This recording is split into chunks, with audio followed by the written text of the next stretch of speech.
Welcome to BL Stories, where romance, drama, and unforgettable boys' love come to life. Love knows no limits, and the best stories aren't always straight. Subscribe now and join our growing BL-loving family.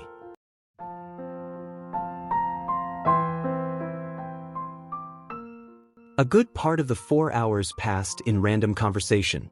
I felt more relaxed around Swash now. Maybe the slap earlier had let out all the frustration I'd been holding in. The bruise where I'd hit him was obvious, and he joked that we needed to come up with a good excuse for his boss tomorrow.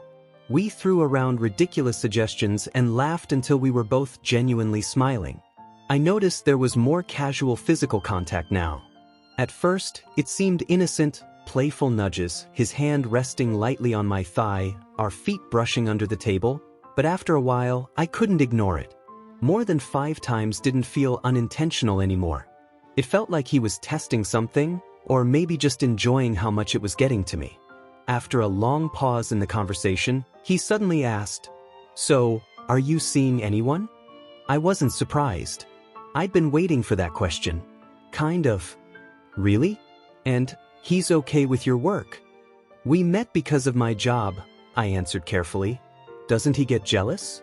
That question made me uncomfortable. No. He knew what he was getting into, I said, though my voice didn't sound very convincing. I spoke as if Malone had ever seriously asked me out. Sure, we'd had dinner once, and then spent time together a few more times after that, but nothing was ever made official. I felt like we were floating somewhere between being friends and something more, though neither of us wanted to name it. Swash seemed to sense the complication but didn't press. Instead, he changed the subject. So, Cheryl's getting a divorce. Who's the Cheryl? What about Bradley? He's already got a complicated situation. What's this now? A 3-way custody split. No way. I'm his biological parent and a lot more stable right now. He's coming to stay with me. When? Soon. Cheryl's waiting until the paperwork started before she gives me any details. He didn't seem too stressed about it. I frowned, knowing what people said about kids from divorced families, all the challenges they faced. He must have noticed my expression. Don't look at me like that. I'm not the one breaking them up.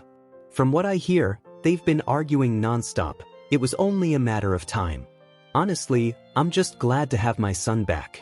They always played the stable home card to keep him from me. Well, guess who's stable now? He laughed at that. And though I knew the situation wasn't funny, I laughed too. The irony was hard to ignore. We joked a little more before I decided it was time to leave. Not that I really wanted to, being able to just talk like normal people was nice. It felt good not having to pretend or perform for once. But I had work tonight and Michael was waiting. As we walked to the door, I noticed something.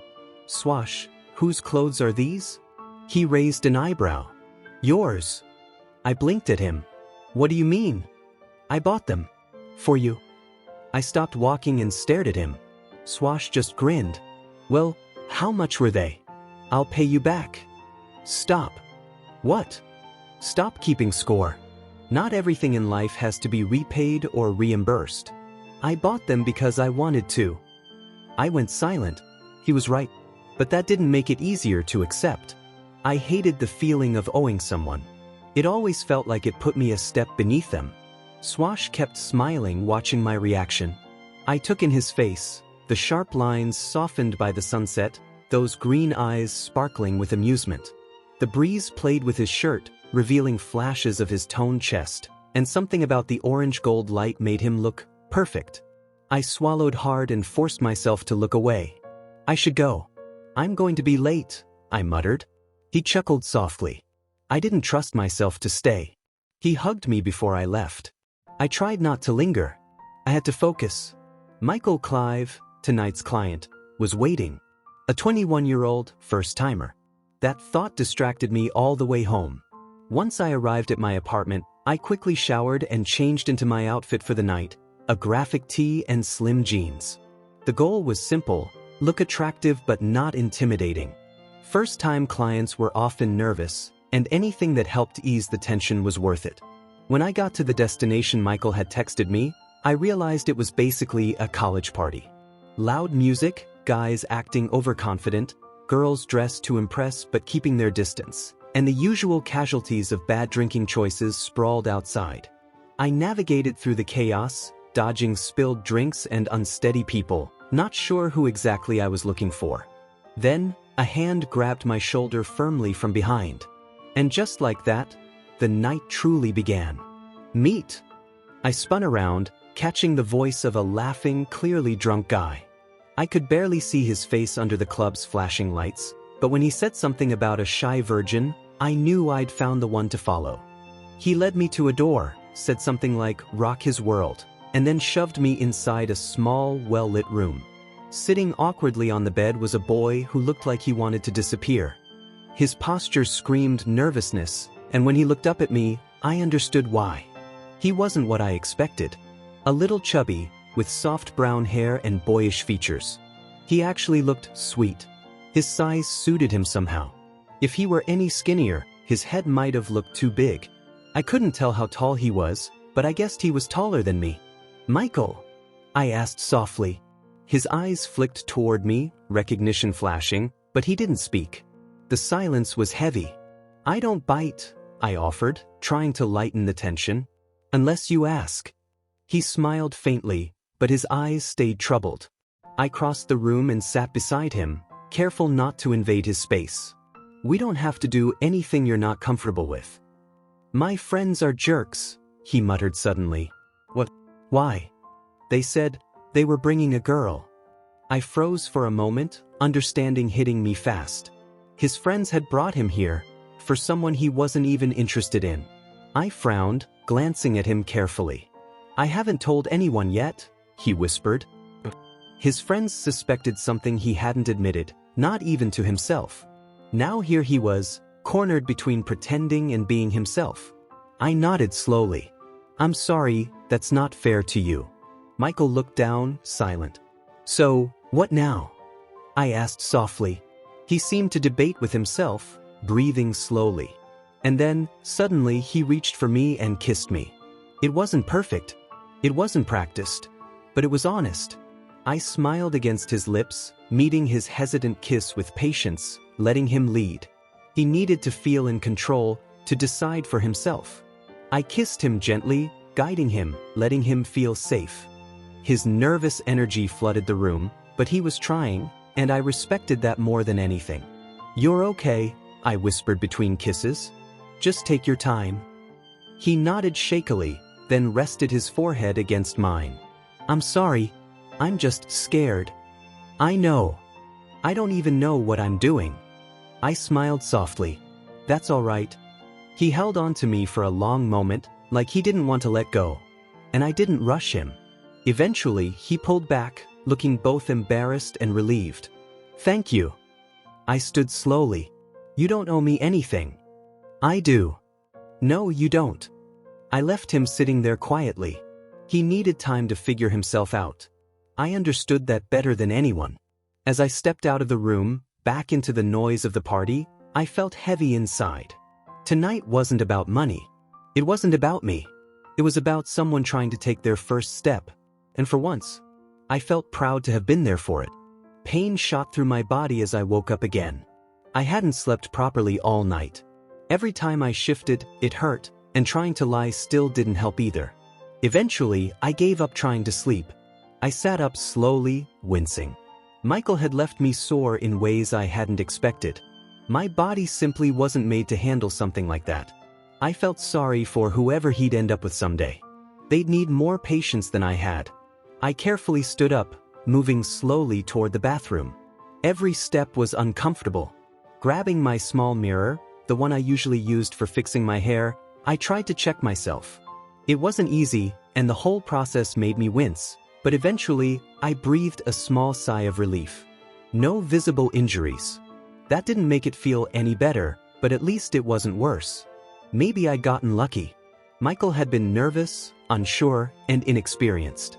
If he'd known what he was doing, I wasn't sure I'd be standing now. I left the bathroom and sat down on my bed, feeling both exhausted and restless. My phone rang, interrupting my thoughts. I answered without even checking the caller ID. "Hello." "Great, you're up." Just wanted to remind you, you start your shift at 7, Nathan said cheerfully.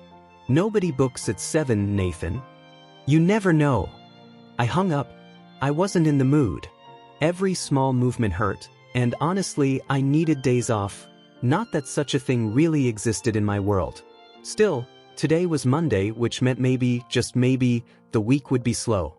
My body desperately needed time to recover, but people could request me anytime, and I wasn't exactly allowed to refuse. Then an idea sparked. Swash. I picked up my phone and dialed his number. It was crazy, but I didn't have many options. Hello. His voice was way too energetic for a Monday morning. Maybe he'd already had coffee. I'm sorry to bother you, but I need your help. Okay. I know I said I wouldn't make you pay for time anymore, but I wouldn't be asking if it wasn't important. All right. I need you to book me. For the whole week. Actually, 6 days. Starting tomorrow. Silence. Then laughter. I sighed and hung up. Of course. What was I expecting? He must have thought I was joking. Then my phone rang again. Swash was calling me back. I debated whether to answer. I did. Sorry, I was just surprised, he said. But what's going on? I need to block my schedule. I need time off, but as long as I'm available, people can request me. I need you to fill up my entire week so no one else can. Can't you just call in sick? My manager can see I'm fine. Besides, I've used that excuse too many times. Silence again. A whole week? That's gonna cost me. Just say you're paying cash. Not credit. Why? Cash bookings don't auto-charge. I just need to bring in the basic fee each day for the books. It'll cost you around $500 total. I'll pay you back. I promise. Swash paused. Why not just ask your boyfriend to help you with this? I froze. I hadn't considered that. Malone might have done it, but he'd expect me to stay with him all week, and frankly, that was the last thing I could handle right now. He's not really my boyfriend. We're just seeing each other. I couldn't ask him. But you asked me? You've got weird logic, Mike. I sighed and pulled the phone away from my ear, feeling defeated. I was asking too much. Don't hang up. Swash shouted. I pressed the phone back to my ear. It's done, he said. What? I filled your schedule. I blinked. You actually did it? Of course. So, you're mine for the week. You don't have to actually spend time with me. I just needed to block out the slots so no one else could book. Don't say that. You know I don't mind having you around. I swallowed. His voice sounded so sincere. And how are you planning to pay me back? I hesitated. I can swing by each evening around 9, once you're back from work, and drop off some money each day. And what if someone sees you? You're supposed to be working. I didn't have an answer. Swash sighed. You know what? Let's not worry about that yet. I smiled weakly, my voice barely above a whisper. Thank you. For what?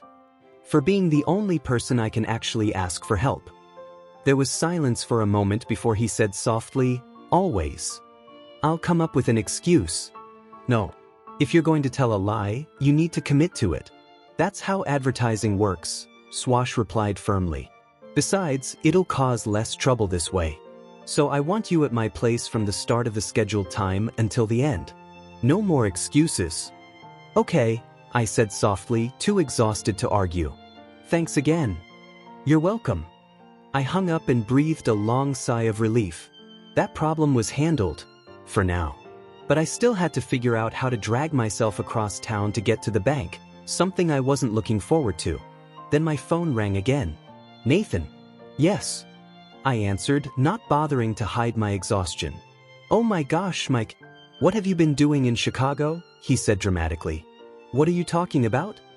I asked, suddenly wary. I just checked the computer. That Swash guy booked you for 2 weeks. You're at the computer? Wait, did you say 2 weeks? 2 weeks. This is like a new record. 2 weeks? Swash, what did you just do? Trying to hide my surprise, I kept my voice calm. It's not that big a deal. Dorian gets booked for months. That's Dorian. This is you.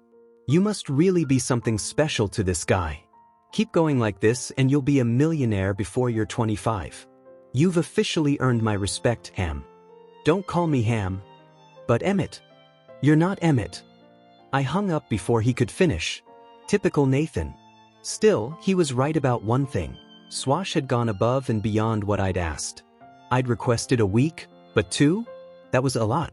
I knew Swash had spent more than I was comfortable owing anyone. At my basic rate, just the minimum fees alone would cost him over $1,000. And I'd have to pay him back. Eventually, I groaned, the soreness in my body reminding me why I was doing all this. Thanks a lot, Michael Clive. Around 7:30, I made it to Dorian's apartment and let myself in. Emmett's clothes were scattered across the couch, proof that he'd spent the night there. Without Dorian around, his place felt more like a shared apartment for the rest of us. I settled in front of the computer, logged into the admin system, and, as expected, saw nothing. Mondays were always slow. Just like Sundays. I sat back carefully, trying not to aggravate my headache, and let my eyes drift shut. Sleep deprivation wasn't doing me any favors. The door unlocked. Nathan walked in carrying a duffel bag. Hello, superstar. Yeah. I still can't believe it. 2 weeks. Seriously, what did you do to him? Tell me your secrets. What are you doing here? Your shift ended hours ago. Relax. I'm just here to get my stuff. He crossed over to the couch and started packing up his clothes. I didn't mean to snap at him. Nathan was a good kid.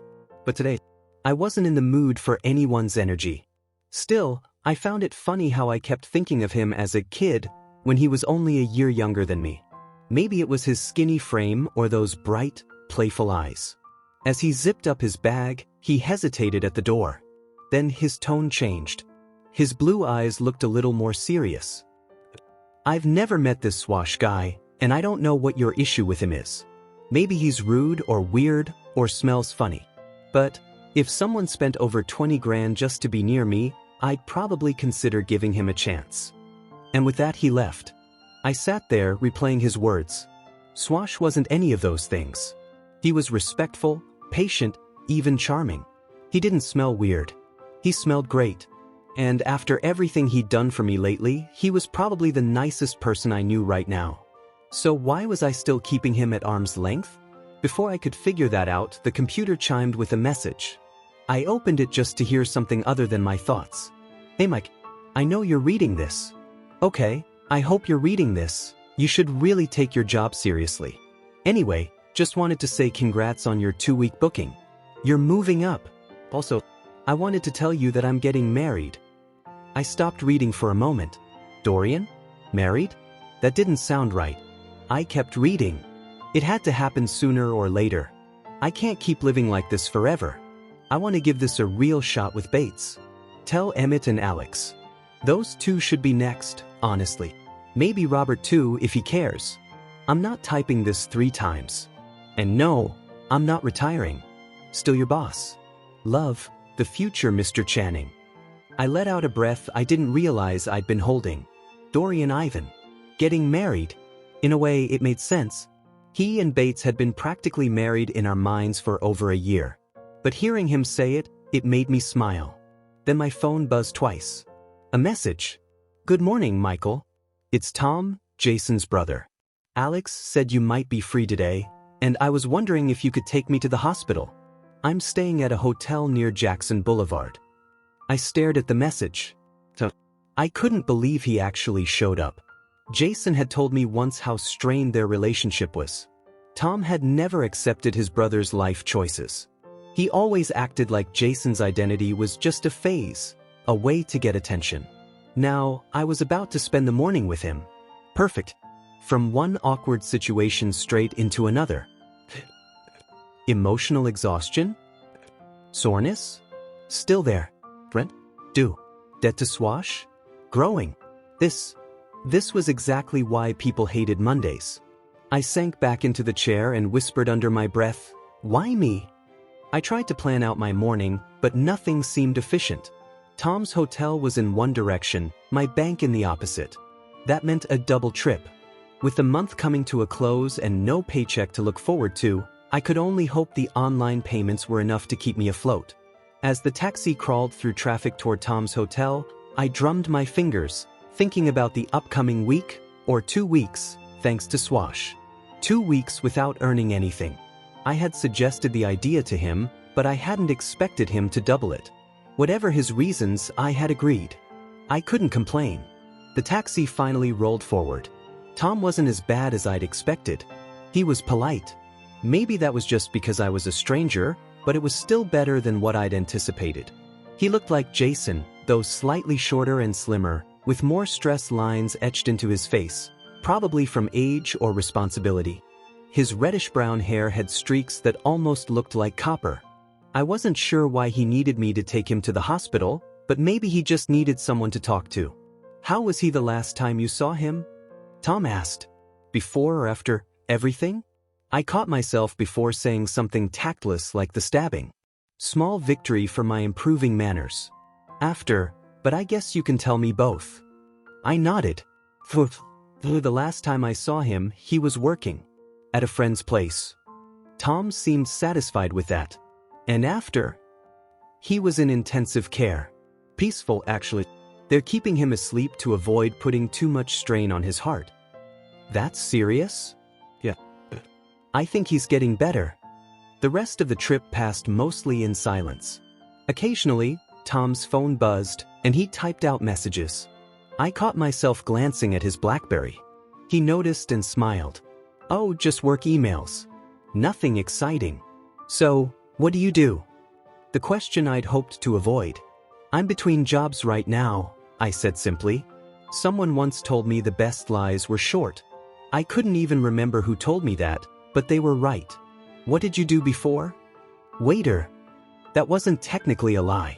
Taking orders, smiling at strangers, handling picky guests, and awkward birthday songs. My last real job, even if it never felt like one. I hope you find something soon. It's tough out there. Thanks. When we arrived at the hospital, Tom took over. He asked all the right questions while I sat quietly, feeling out of place.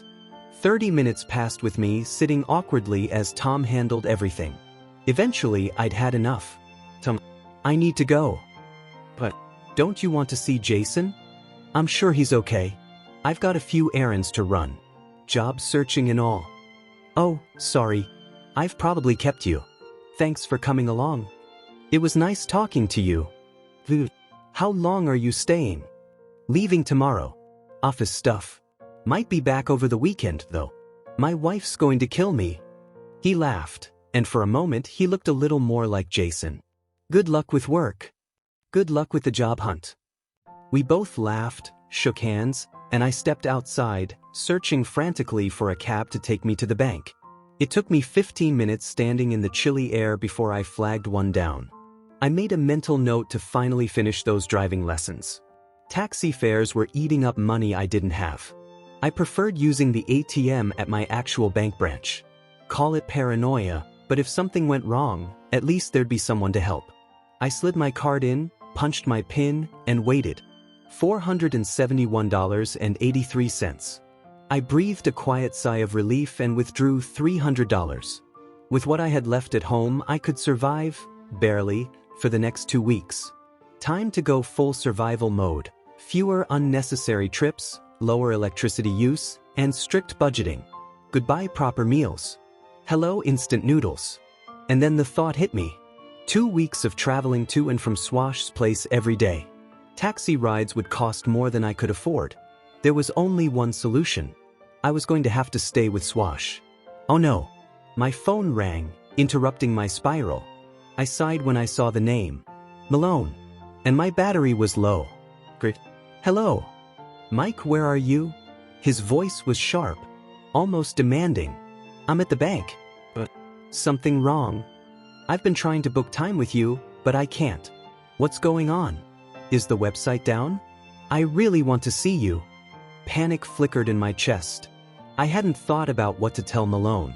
"I canceled requests for the next 2 weeks," I said quickly. "I'm traveling." "Oh, that makes sense. Thank goodness. So, when are you leaving? Can I see you today?" "I'm working.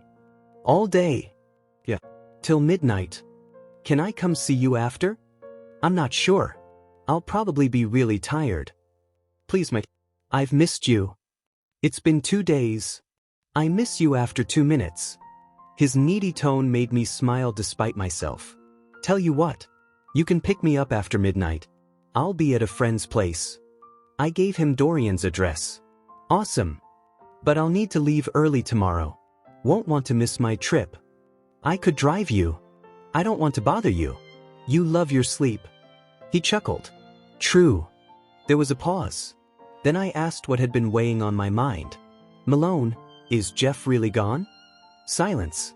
Yeah. Why? Someone told me they saw him. Recently. What? Jeff's alive? He sounded genuinely shocked. You didn't know? I was told he died. They never found him.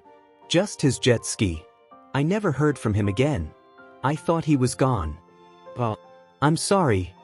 It's okay. But if he's alive, he'd... I swallowed, unable to shake the strange feeling creeping into my chest. Nothing made sense anymore. The call cut off. I looked down at my phone, now shutting down completely. Battery dead. I sighed and slipped it back into my pocket. Well, that explained a lot. Malone hadn't lied. The weight I'd been carrying finally lifted from my shoulders. There was no reason to hold back anymore. If I could manage it, I'd ask Malone to be in a real relationship with me. I knew he was willing, at least that's what it felt like. I was the one hesitating. I wanted that feeling again, the one I'd had waking up beside him.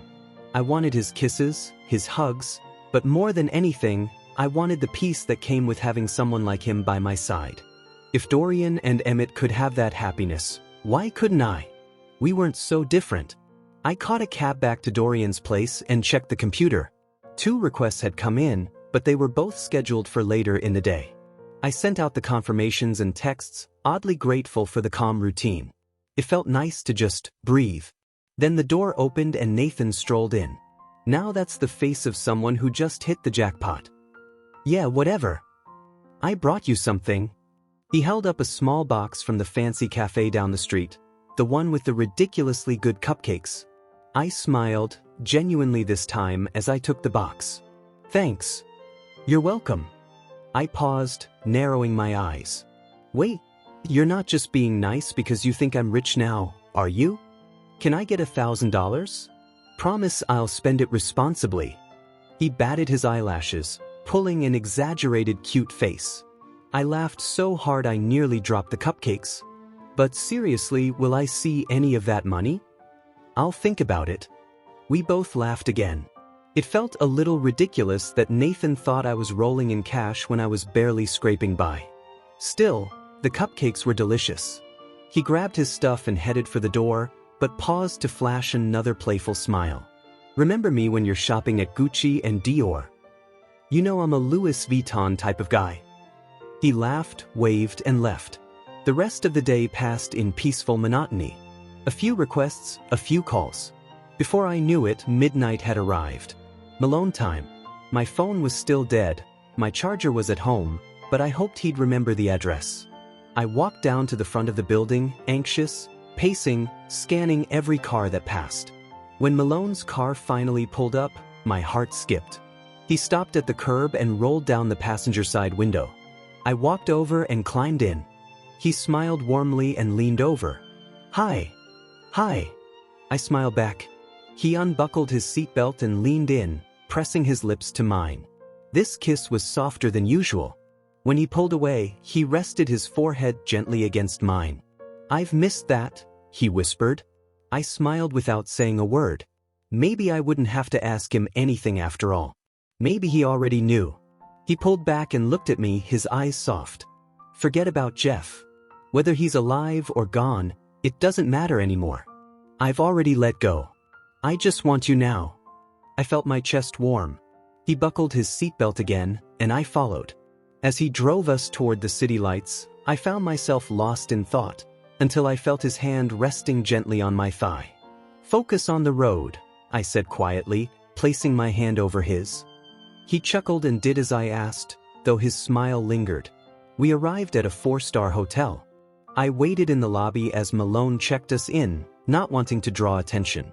Once he got the keycards, We headed up in the elevator, saying little. There was a camera watching us and I was nervous. He must have noticed, because he didn't try to kiss me again until we reached the room. Inside, the decor was simple but elegant. I loved it. Malone locked the door behind us, then pulled me into his arms from behind, pressing a kiss against my neck. I laughed softly as he guided us, step by step, toward the bed where we both tumbled down. We lay there for a moment just looking at each other. When he kissed me, it was slow, meaningful. Everything felt different tonight, calmer, but deeper. He whispered, "Tell me you love me." I froze for a moment. The words felt heavier than I'd expected. But in his arms, with his forehead against mine and his eyes locked on mine, I realized I wasn't scared anymore. "I love you." He smiled. And for the first time, I knew I truly meant it. Later, as we lay beneath the covers, his arm wrapped around me, his steady breathing lulled me to sleep with a smile on my face. I woke up early the next morning. Malone had shifted in his sleep, now lying on his stomach like he always did. I carefully slipped out of bed, not wanting to wake him, and made my way to the bathroom. Looking at myself in the mirror, I barely recognized my reflection. The usual tiredness under my eyes was gone. My skin looked healthier. I felt lighter. Maybe this was what happiness looked like. "Wow," I whispered to myself, smiling. "I'm in love." I walked back into the bedroom and gathered my clothes. I was ready to slip out quietly, but something stopped me. I turned back, walked to Malone, and kissed him softly on the cheek.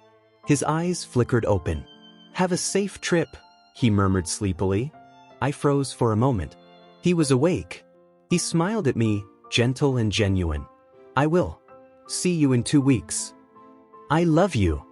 "I love you too." I stepped out into the hallway, closed the door gently behind me, and leaned against it. I let out a long breath, then smiled. Without even realizing it, I had found exactly what I'd been searching for. Malone was my boyfriend now. And when I said, "I love you," I'd meant every word. Somehow, my terrible Monday had given way to the best Tuesday of my life. And for once, everything felt right. People always say, mind over body, when they want you to push past something you're clearly not ready for. Gio used to say it all the time during training, forcing me to do more reps when I swore I couldn't lift another weight.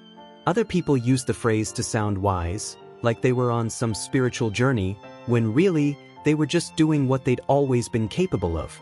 I used to think it was just words. But now I understood.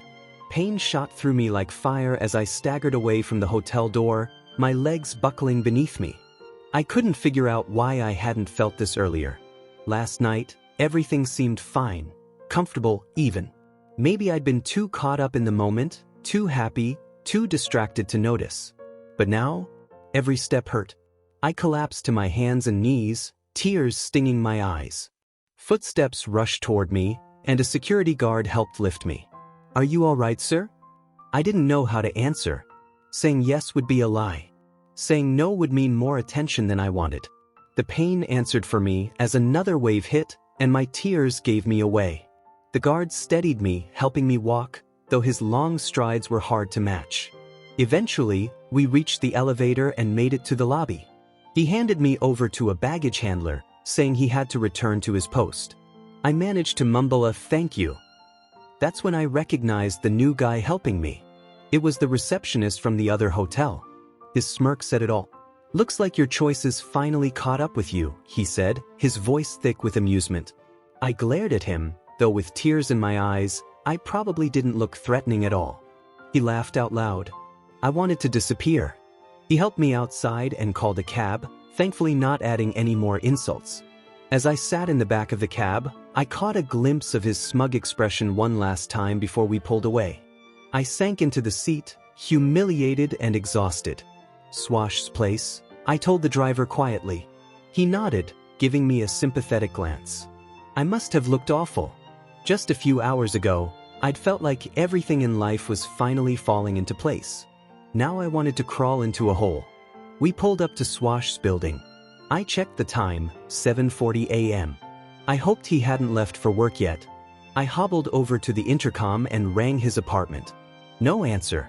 I pressed the button again. Still nothing.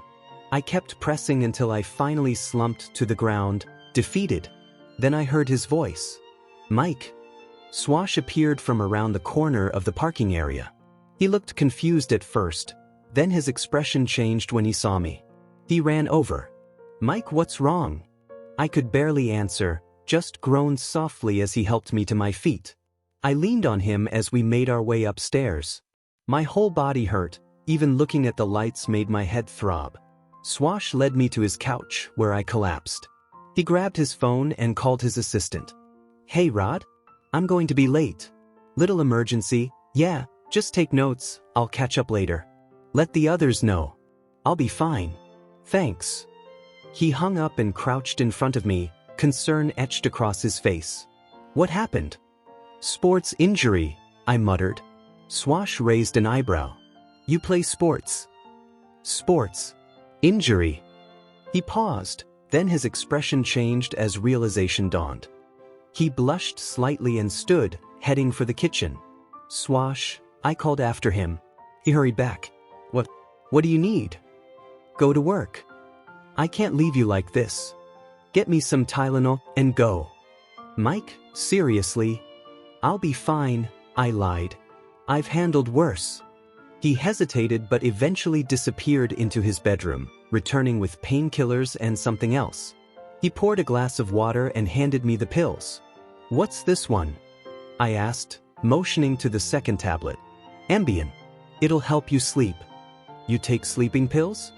Not since last week. I glanced at the packet, only 2 pills missing. And now I was holding the second. I wanted to ask why he'd needed them, but the pain was draining my focus. I swallowed both tablets and leaned back. Swash stood by the door. He hesitated before speaking softly. I left a spare key on the kitchen counter. Try to rest, okay? I'll be back by 4. Help yourself to anything. I was already drifting off. When I woke up, the apartment was quiet. The pain was still there, but manageable. I sat up carefully, glancing around until I spotted the wall clock. 7:03 p.m. My stomach growled. I made my way to the kitchen and opened the fridge. It was packed. Either Swash was preparing for a party, or he just liked to have options. I grabbed some bread, ham, cheese, and a soda, and started assembling sandwiches. On the counter, I noticed the spare key with a note tucked beneath. Security code is 1007. Bradley's birthday. I pocketed the key and note, then focused on eating. I was halfway through my 3rd sandwich when I heard the door unlock. Mike. Swash's voice called. Kitchen, I mumbled, mouth full. He walked in wearing gym shorts and a white t-shirt, still damp from a workout. His hair was tousled, his skin glistening slightly. I looked away quickly, focusing on my sandwiches before I embarrassed myself. He walked over and stole half of my sandwich. Hey, I said, scowling at him. He just laughed and took a bite. Glad to see you're feeling better. I slept. And you smell like sandwich now. And you smell like a gym, I retorted. He laughed again and sat across from me, still chewing. For a moment, we just sat there, quiet, relaxed, sharing food in comfortable silence. For the first time all day, I felt okay. I smirked at him as he laughed out loud. Then he gave me a playful, mischievous look. I guess now would be a good time to give you a hug. Before I could react, he darted to the side. I dropped my sandwich and tried to dodge him, but the pain in my body slowed me down. He caught up easily, grabbing me from behind as he laughed. Despite the discomfort, I found myself laughing too. Then he leaned in and whispered near my ear. You stink too. I froze for a moment, realizing he was right. I hadn't showered in 2 days. Swash let go of me, and I hesitantly took a sniff of my own shirt. Definitely not great. I'm going to take a shower, I muttered, defeated. As I walked past, he motioned toward the white plastic bag sitting on the counter. I wasn't sure if we'd be cooking tonight, so I grabbed some Chinese food. It's really good. Sounds perfect, I said. I watched him head toward his room, then I turned down the hall toward the bathroom. Once inside, I peeled off my clothes, stepped into the shower, and let the warm water run over me. It felt incredible. I stood there for a while, just letting it soothe my sore muscles, before finally reaching for the shower gel. It smelled expensive, like some high-end cologne. After washing up, I dried off and wrapped myself in a fluffy white towel. That's when it hit me. I hadn't brought any clothes. I glanced at my dirty pile of laundry in the corner and grimaced. No way was I putting that back on. Feeling awkward, I stepped carefully out of the bathroom, hoping Swash was still in his room. Unfortunately, no such luck. He was in the kitchen, happily finishing the rest of my sandwiches. He glanced up when he saw me and smiled guiltily, though his gaze did flick over me for a moment. Standing there, dripping and wrapped in nothing but a towel, felt oddly vulnerable. "I didn't bring any clothes," I said awkwardly. "There are clothes in your room." "What? You didn't think I only got you that one outfit last time, did you?" I froze as the realization sank in. "You didn't." "I did." I just stared at him in disbelief. Why did he keep doing this? Anyone else would probably find it sweet, thoughtful even. But for me, it just made me feel like a freeloader. Sleeping in his apartment, eating his food, wearing clothes he bought me. And now this. "Don't," he said softly. "Don't what?" I asked, confused. "Don't start thinking about how you're going to pay me back." "I don't take handouts, Swash." His expression shifted, a flicker of frustration mixed with something softer. He stood up and walked toward me. I watched as he closed the distance between us until he was standing just inches away, looking down at me. I hated how tall he was. It made moments like this feel intense. "I'm not doing this out of pity," he said gently. "I know you like feeling independent. But sometimes, Mike, sometimes you just need to let someone help you. I can handle things on my own." "No, you can't. No one can." I held his gaze silently, unsure what to say. For a second, I thought maybe he was about to kiss me or say something deeper. But then, just as suddenly, he turned away and walked back to the kitchen. I let out a shaky breath, realizing I'd been holding it. He started unpacking the Chinese takeout without saying anything. After a few moments of silence, I remembered the important part. "Swash." I called softly. "Yeah. I'll need to sleep here tonight." He glanced at me but said nothing. "And tomorrow night," I added. Still silence. "And probably the night after that." Finally, he laughed under his breath. "Mike, just say you'll be staying here for 2 weeks. Listing the nights one by one doesn't make them go by any faster." I smiled, a little embarrassed. But when I looked at him, I noticed something. He was smiling too. And not just any smile. His eyes smiled, like they were laughing more than his face did. "You know, you look incredible when you smile," he said suddenly. "You should do that more often." That one caught me off guard. I tried not to blush as I quickly walked to the guest room. When I flicked on the lights, I stopped in my tracks. The bed was covered in clothes. Brand new clothes. Some were still in shopping bags from stores I couldn't afford. Boxes of shoes lined the side of the bed, with a sticky note on top that read, "Mike." I turned to the closet. A designer jacket hung on the door, Glenvin. I spotted a shopping bag on the dresser and peeked inside, bottles of cologne. Givenchy, Burberry, Bulgari, all high-end. I stood there, stunned, trying to process it. Then I heard him behind me. I turned and saw Swash leaning casually against the doorframe, watching me with a sheepish smile. "Swash, what the—" I struggled to find the words. He just smiled a little more. "Surprise. Designer clothes. Expensive colognes. A Lanvin blazer? There had to be a limit somewhere." "Swash, why did you buy all this?" I asked, genuinely overwhelmed. "You don't like it?" I hesitated. Of course I liked it. That wasn't the point. "I guess I could always return it," he said casually. "You're dodging the question." He looked away, nervous. I couldn't read his expression. Swash was unpredictable, always had been. His impulsive nature wasn't charming anymore. It was starting to worry me. I sighed and looked back at the mountain of clothes and shopping bags scattered around the room. Mentally, I started tallying everything up. He must have spent at least $4,000. "How exactly do you expect me to pay you back for all this?" "You don't. You know Don't take handouts. I know. He smiled softly. Think of them as birthday gifts, for every year you've been alive. There are more than 20 things here. I'm also your uncle and aunt, apparently, he joked. I didn't laugh. I couldn't. It was too much. My mind was stuck on the idea that I owed him over $5,000. Swash stepped closer and placed his hands gently on my shoulders. Stop. Stop what? The math. I know you're calculating it. Swash, I can't just accept all this. Yes, you can. Consider it part of helping with your little cover story. I frowned. What do you mean? Well, according to your friends, you were whisked away by some rich guy who paid a small fortune for your company. Shouldn't you at least look the part? He wasn't wrong. I thought about Nathan and how he genuinely believed I was suddenly wealthy. Showing up in designer clothes and expensive cologne would certainly fit the story. I sighed and closed my eyes. I heard Swash chuckle. You're welcome. He walked away, leaving me standing there, staring at everything like I'd just been gifted a new identity. Eventually, I grabbed some clean clothes, underwear, a t-shirt, lounge pants, all perfectly my size, and changed. I couldn't help but wonder how he knew my exact measurements. When I stepped into the living room, Swash was already halfway through his box of chow mein. He offered the other box to me along with a pair of chopsticks. You don't actually expect me to use these, do you? I asked skeptically. Come on, it's easy.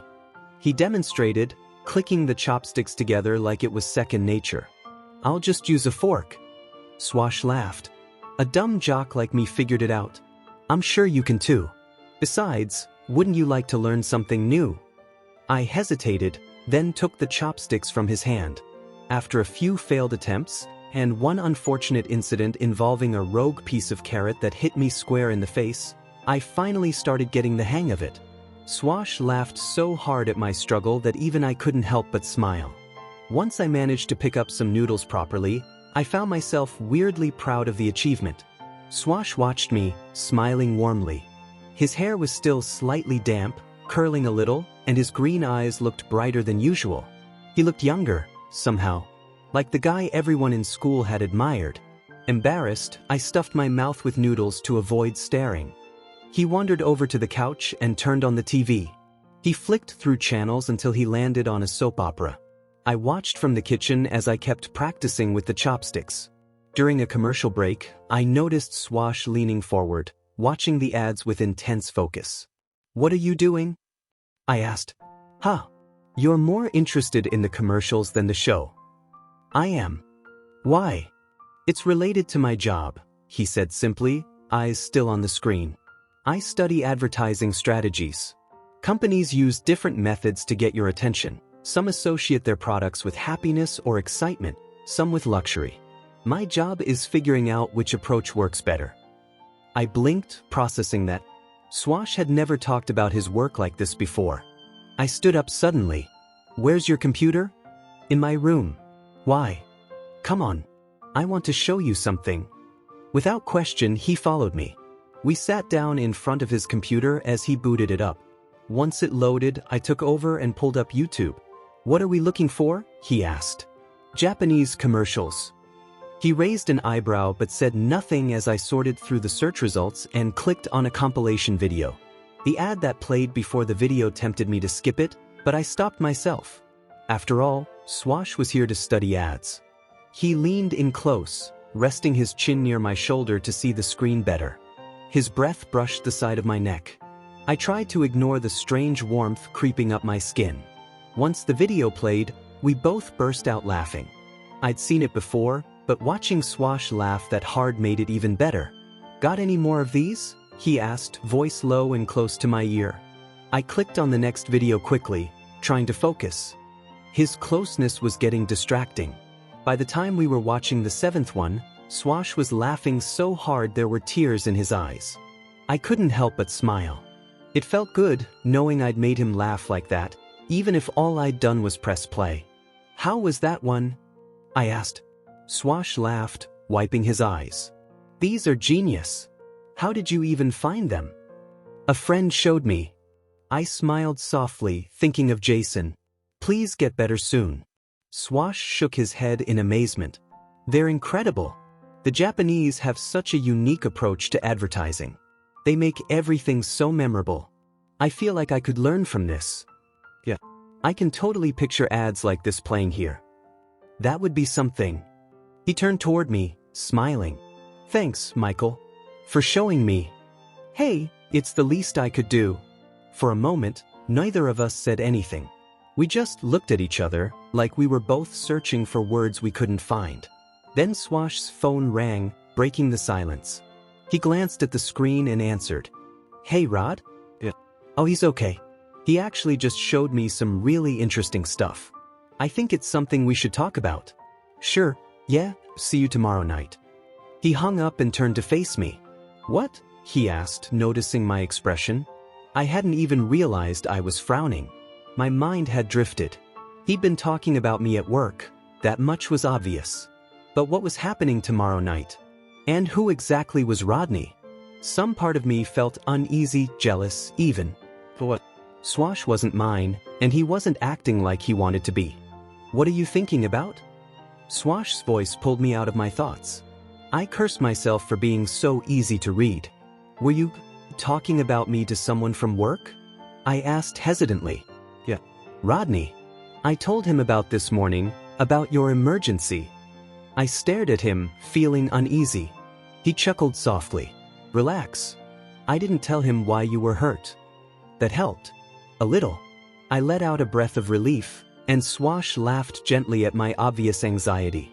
He looked tired now, probably exhausted from working all day, jogging, and then dealing with me. Meanwhile, I'd only been awake for a few hours and felt wide awake. It hit me then how strange it was to be staying under the same roof as someone like Swash, someone who made my heart race without even trying. Someone I couldn't have. Before I could sink too far into that thought, I stood up, desperate to clear my head. But Swash caught me mid-step and wrapped me into a tight hug. I was surprised, but after a second, I hugged him back. Thanks, he whispered. I could smell his aftershave, something earthy and clean, and the scent stirred something warm inside me. I stepped back quickly, embarrassed, before the moment could become something I wasn't ready to explain. Swash let go and smiled. Good night. Good night. Don't let the bedbugs bite. I raised an eyebrow. You have bedbugs? Yeah. Big ones. But don't worry, they like charming people. He laughed, disappearing into his room. I stood there, cheeks burning, then hurried to my room to avoid blushing anymore. I pushed all the clothes and shopping bags off the bed and stuffed them into the closet, piling the shoes beside them. I didn't even open the boxes. Somehow, accepting all of that felt like accepting something bigger, and I wasn't ready for that yet. I sat down on the edge of the now-cleared bed, breathing slowly. Ignoring the aching pain that still lingered, I admitted to myself, it had actually been a pretty good day. I wandered back to the living room and flipped on the TV. If I wasn't going to sleep, I at least needed something to distract me. I scrolled through channels until I landed on a medical drama. Watching doctors work on screens stirred something bittersweet in me. Before everything went wrong, before my parents died, I dreamed of becoming a doctor. Now, watching TV shows was the closest I'd get. I tried to focus on the show, something about a new cancer treatment, but my mind wandered. I thought about Swash. Why was he doing all this for me? He didn't want anything in return. He wasn't asking for anything. He just helped. For what? Nothing in life was free. Everything, even kindness, came with strings attached. Relationships, friendships, even family. Somewhere, somehow, there was always a price. So what was Swash's? The thought made me uneasy. What if, after all this, I just went back to Malone? Malone. I hadn't thought about him all day. I smiled faintly. Maybe I should call him. I reached for my phone, but it was dead. And my charger still back at my apartment. I sighed and put the phone down. Maybe tomorrow. Yawning, I tried to keep watching the show, but my mind was too foggy. The next thing I knew, the screen had gone dark. I'd fallen asleep. The living room was silent and dark when I stirred. My leg had gone numb from how I'd curled up awkwardly. I shifted, trying to stretch, and that's when I felt it. Something warm, someone. My heart skipped. I blinked as my eyes adjusted to the shadows. I wasn't in the living room. I was in Swash's bed. And he was behind me, holding me. My breath caught. Oh no. Thanks for listening to today's BL story. If it made your heart skip a beat, don't forget to like, comment, and subscribe. Only here on BL Stories, where love knows no limits.